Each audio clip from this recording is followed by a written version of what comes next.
Ação Nacional está de volta, lembrando que esse é o nosso primeiro programa ao vivo de 2014 e hoje nós já começamos tentando te ajudar a se programar melhor financeiramente e ter um ano estável, todo no azul. Quem nos ajuda a responder todas as suas dúvidas e as nossas dúvidas aqui é o educador financeiro Alexandre Damiani. Para quem participar hoje tem sorteio, tá? É um livro sobre educação financeira do próprio Alexandre, aí o Verdade Financeira que você está vendo no vídeo.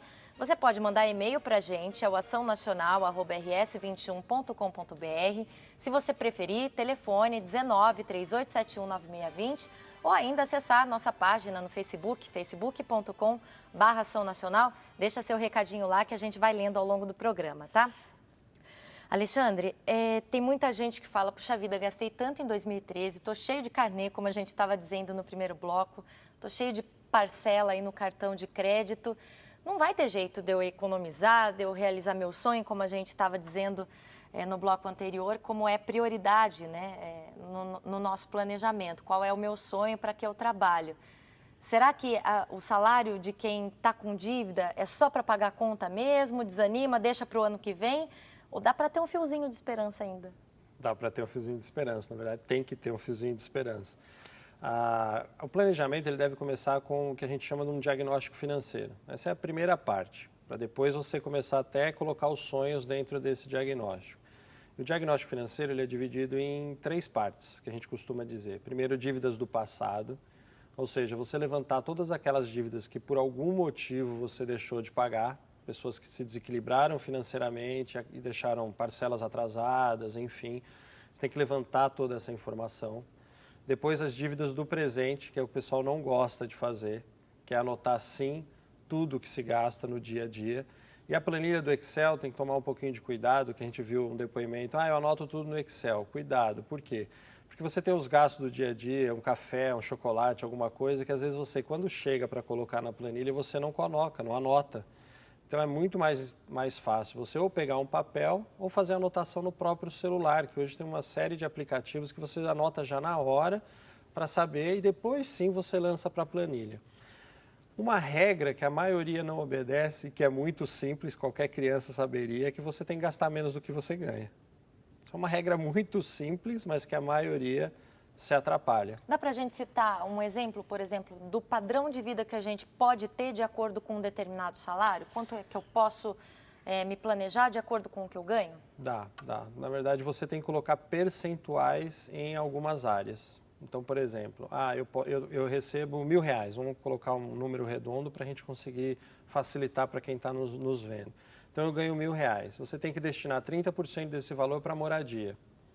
Dentro desse moradia, água, luz, prestação, aluguel, condomínio, enfim, não pode ultrapassar 30%. Se ultrapassar 30%, é que você está morando hoje num ambiente que foge da sua receita.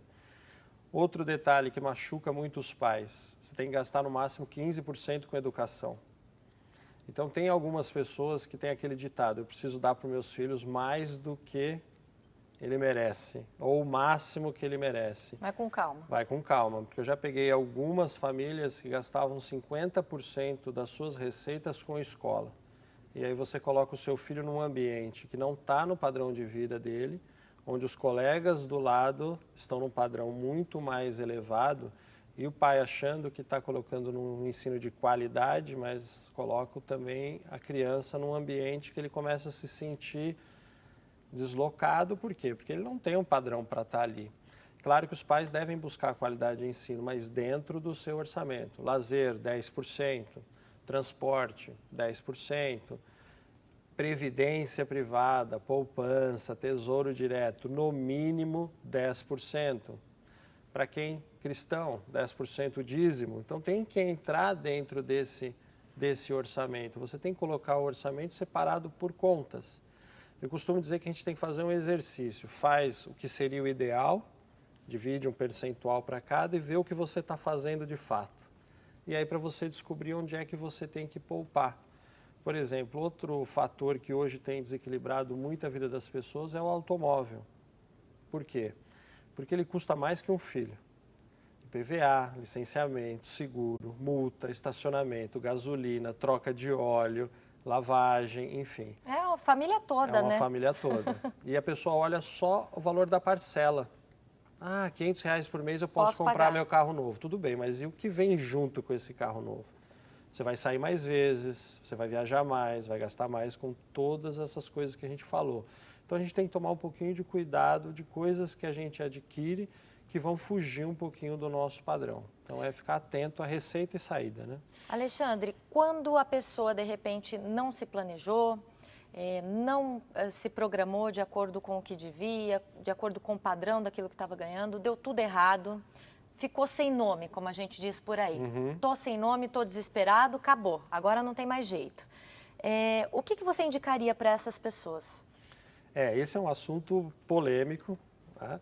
Mas assim, hoje o mercado, a tradição, a cultura, ela acaba sendo muito agressiva com aquelas pessoas. Aqui estamos falando com pessoas honestas, né? Ou pessoas trabalhadoras, honestas e que por algum motivo se desequilibraram. Teve um incidente. Teve um incidente, não previu que perdeu o emprego, uma inflação diferente, ou seja, aconteceu algo que tirou o arranjo dessa família. Eu costumo dizer que a melhor coisa que pode acontecer para quem não sabe lidar com as suas finanças, por incrível que pareça, é ter o seu nome negativado, protegido pelo sistema aí do Serasa, SPC. Por quê?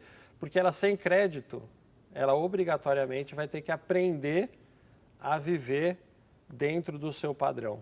Então, para aqueles que estão nessa situação, o conselho que eu dou é calma, paciência, acertar a sua vida do dia a dia, esquecer só um pouquinho essas dívidas do passado, porque o grande erro é esquecer as dívidas do passado e continuar no dia a dia gerando mais dívidas. E aí, com certeza, ela não vai conseguir, vai virar uma bola de neve. Então, o principal esquece um pouquinho as dívidas do passado, se preocupa e foca no presente, ou seja, gastar todo mês menos do que ganha, guardar esse dinheiro ao invés de já sair pagando, porque outro erro é você assumir um acordo com o banco, operadora, que você não tem certeza que você vai conseguir chegar até o final e pagar. Então é melhor se tornar por um tempo inadimplente, arrumar a vida do papel pessoa presente, depois que você arrumou a vida, você poupa um pouquinho para sonho e um pouquinho para quitar a dívida. Porque isso também é muito importante. Se eu focar só em pagar a dívida, eu vou brigar em casa com os meus familiares, eu não vou conseguir trabalhar direito, eu vou ter baixa produtividade, eu não vou dormir direito. Existe uma série de outros fatores que a gente não percebe. Então, o mais importante é você assumir que você errou e que você vai pagar. Sabe aquela frase que alguns enxergam de uma forma errada e eu enxergo de uma forma positiva? Devo, não nego. Vou pagar, mas vou pagar dentro de um planejamento e não vou mais conseguir pagar a partir de agora. Então, a dica para quem se perdeu muito mesmo e está lá cheio de dívidas estanca, né? Para essas dívidas, arruma o seu dia a dia e aí guarda um pouquinho por mês para aquele banco. Tem um cliente meu que eu gosto de dar o exemplo, né? Então, imagina que o banco liga para você e te faz uma proposta para pagar em 30 vezes de 500. Um exemplo, né? E você fala para o banco, olha, eu posso em 30 de 300, só que o banco não aceita. Mas e se o banco tivesse aceitado? Você não iria guardar R$300 por mês? Então faz isso, começa a guardar R$300 por mês, mesmo sem o banco ter aceitado. E daqui 3 meses, 4 meses, 5 meses, talvez venha uma outra proposta e você consegue resolver sua vida. Aos pouquinhos e com planejamento. Quero agradecer todas as pessoas que estão participando, a gente recebe muitos e-mails. A Geni dos Santos, de Jaguariúna, participando com a gente. Obrigada, Geni. Tem também aqui vários e-mails, a Grace, o Júlio César, a Norma. Daqui a pouquinho a gente vai responder as perguntas. Quero destacar também a participação do Joveni Barroso.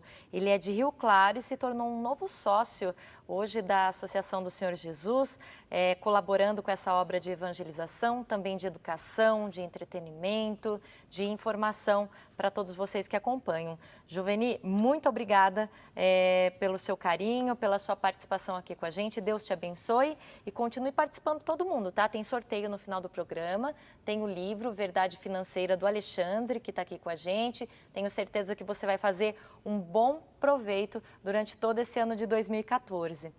Alexandre, para quem teve um reajuste alto no IPTU e não está em condições de pagar, IPTU sempre é um probleminha também, que de repente até dá para a gente prever, né, no ano anterior. Tem alguma saída? O prever que você falou é a chave. A gente viu ali que o pessoal falou, né, você mesmo abriu o programa falando de PVA, licenciamento, matrícula escolar, material escolar, enfim, tem uma série de coisas que acontecem em janeiro, mas que a gente sabe que vai acontecer em janeiro do ano seguinte, em janeiro do outro ano, em janeiro do outro ano. Então, uma estratégia interessante é você já começar a poupar um pouquinho por mês para essas contas que vão chegar, IPVA, IPTU, licenciamento. Então, não tem como a gente fechar os olhos. Algumas pessoas fazem o seguinte, elas já preservam aí o 13º para pagar esse tipo de conta. E eu costumo dizer que o 13º deveria pagar para você uma viagem, um passeio, afinal você trabalhou o ano inteiro e o 13º deveria ser para te realizar de alguma forma. Então, o que as pessoas têm que fazer? Sempre planejar, já pensando antecipadamente essas contas que devem chegar aí em janeiro. Para quem não se planejou, a dica é, se porventura tiver que deixar de pagar essas tarifas, que já prevejam, né, a previsão de não pagar por um tempo, mas que elas deverão ser pagas novamente. Então, não dá para ficar muito jogando essas dívidas lá para frente. Infelizmente, o que as pessoas fazem? Elas não deixam de trocar o celular, elas não deixam de trocar de carro, elas não deixam de sair, mas querem deixar de pagar algumas contas. Aí é diferente do que a gente falou há um pouco tempo atrás. Pode, né? Aí não pode. Aí você está deixando de pagar as contas, tendo condição de pagar essas contas. Então, são coisas diferentes. Então, a gente tem que tomar um pouquinho de cuidado quando a gente fala, e essa pessoa que está sem condições de pagar, é analisar realmente se ela está sem condições de pagar ou se ela está com gastos excessivos e por isso é que ela não está pagando suas contas. Só retomando um pouquinho a questão do gasto com a educação, que você citou de ter um limite aí de 15% dos pais de gasto com a educação dos filhos. Sim. Só que começo de ano também, fatalmente, tem matrícula, material escolar. Esses 15% inclui tudo isso ou esse mês a gente dá uma brechinha para gastar um pouco mais, com um pouco de bom senso, na medida do possível, na medida do possível. Uma dica muito importante, o brasileiro ele perdeu o hábito do pechincha, ele perdeu o hábito da negociação, ele perdeu o hábito de uma série de situações. Como eu já atendo muitos casais, a gente faz um programa, enfim, a gente sabe que muitas escolas aceitam negociar, muitas escolas dividem a matrícula junto com a parcela, o material didático junto com a parcela. Então, cabe o pai também não apenas aceitar todos os reajustes que as escolas vão passando, sem ir até a escola e mostrar que você quer continuar na escola, mas que você quer um desconto, uma facilidade no pagamento, enfim.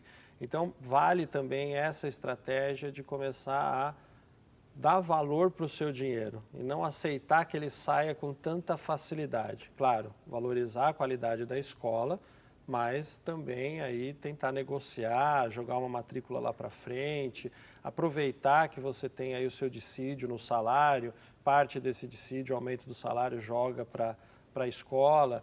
E se os 15% você vê que vai ficar muito justo, talvez aumenta para 16%, 17%, 18%, já prevendo que vai ter essa matrícula já em janeiro. Enfim, tem que tomar alguns cuidados mesmo. A educação a gente abre até algumas exceções para poder aumentar um pouquinho, desde que você saiba que o lazer talvez vai ter que diminuir, que o transporte vai ter que diminuir, senão a matemática não fecha. Alexandre, a gente fala de repente, a conta dar toda errada no final do mês ou no final do ano, entrar devendo, mas tem muita gente já no Brasil procurando por mais informação nesse sentido? Você disse de clientes, de pessoas que buscam informação. Tem escola para isso? A gente pode aprender mais a se controlar, a se planejar? Eu fico muito feliz porque a educação financeira está na moda, né? Hoje nós já temos uma editora muito bacana, que é a editora de SOP, que ela tem livros desde dos 3 anos de idade até os 17 anos de idade. Então já tem mais de 500 escolas já estudando. Existem programas do Sebrae gratuito, então as pessoas podem entrar no site do Sebrae, já tem algumas cartilhas, algumas dicas sobre educação financeira. Hoje, a gente sabe que a informação ela está na mão de quem quiser, basta você pesquisar na internet. Nós possuímos uma escola que ela chama Verdade Financeira, que é uma escola de educação financeira. Muitas pessoas perguntam, mas eu preciso entender de finanças? Não, sabe por quê? Porque educação financeira são hábitos. ela é humana. Apesar de todo mundo achar que ela é matemática, a educação financeira não é matemática. Porque o que atrapalha a gente são os nossos comportamentos. Os nossos comportamentos da aceitação. Eu ouço alguns clientes falando assim, Alexandre, mas eu converso com todos os meus amigos, está todo mundo mal. Então é o normal estar mal. E a gente tem que ir contra essa maré, porque tem uma informação muito importante, o ano passado foi recorde em poupança. O Brasil bateu recorde em valores guardados na caderneta de poupança. Então significa que as pessoas estão começando a guardar parte do seu dinheiro. Essa é a notícia boa. A notícia ruim é que o brasileiro muito acomodado escolhe a poupança como investimento. E é o pior dos investimentos. É bom poupar, mas na caderneta de poupança é uma escolha que deveria ser para parte da sua poupança.